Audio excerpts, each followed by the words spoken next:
12 యెహోవా తమకు దేవుడుగా గల జనులు ధనులు, ఆయన తనకు స్వాస్థ్యముగా ఏర్పరచుకొని జనులు.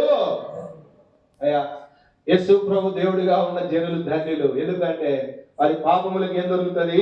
మరి పాపాలు క్షమించబడతాయి.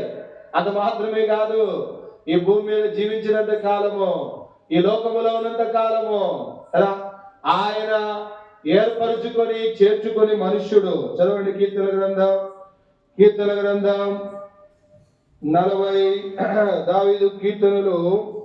ఇక్కడ ఒక మాట రాయబడుతా ఉంది. 63వ కీర్తన 64వ కీర్తన. అక్కడ ఒక మాట చదవండి.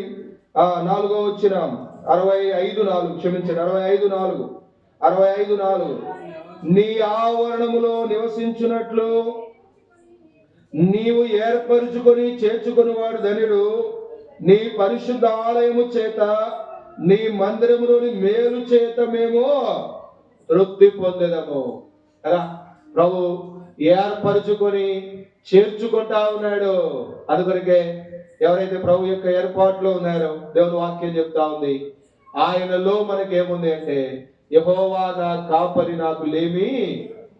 కనుక ప్రభు మనం భద్రపరిచేవాడుగా. అందుకని ఇప్పుడు ఎట్లున్నారు ఈ కుటుంబం? చదవండి. ఇప్పుడు ప్రభులో ఉన్న కుటుంబం 2 మాటలు చూసుకుని ముగిద్దాం త్వరగా.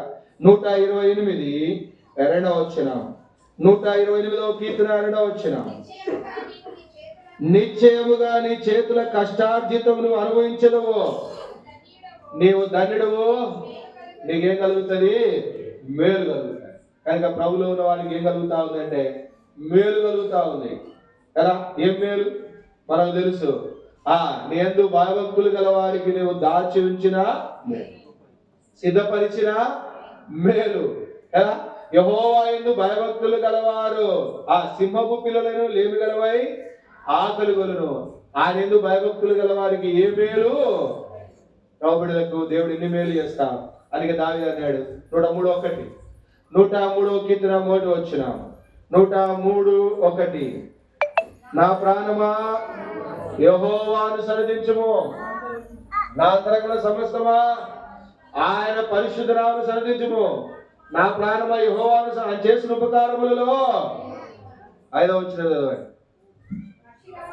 పక్షిరాజు యవనం వలె నీ యవనము కృతదవుచున్నట్లు మేలుతో నీ హృదయం ఏం చేస్తున్నాడు కదా. సంవత్సరం వెంబడి సంవత్సరం, ఈ సంవత్సరం అంతా కూడా ప్రభు ఎన్నో మేలు మన జీవితాల్లో చేస్తా ఉంది కదా. అన్న ఆనందన్న కుటుంబంలో కూడా ప్రభు ఎన్నో మేలు చేసినాడు. అది మాత్రమే కాదు, సంవత్సరం వెంబడి సంవత్సరం ప్రభు మన జీవితాల్లో ఆయన ఏం చేస్తా ఉన్నాడంటే పక్షిరాజు యవనం వలె నీ యవనము క్రొత్తదవుచున్నట్లు మేలుతో నీ హృదయాన్ని ఏం చేస్తున్నాడు కదా. అందుకనికే నూతనమైన రీతిలో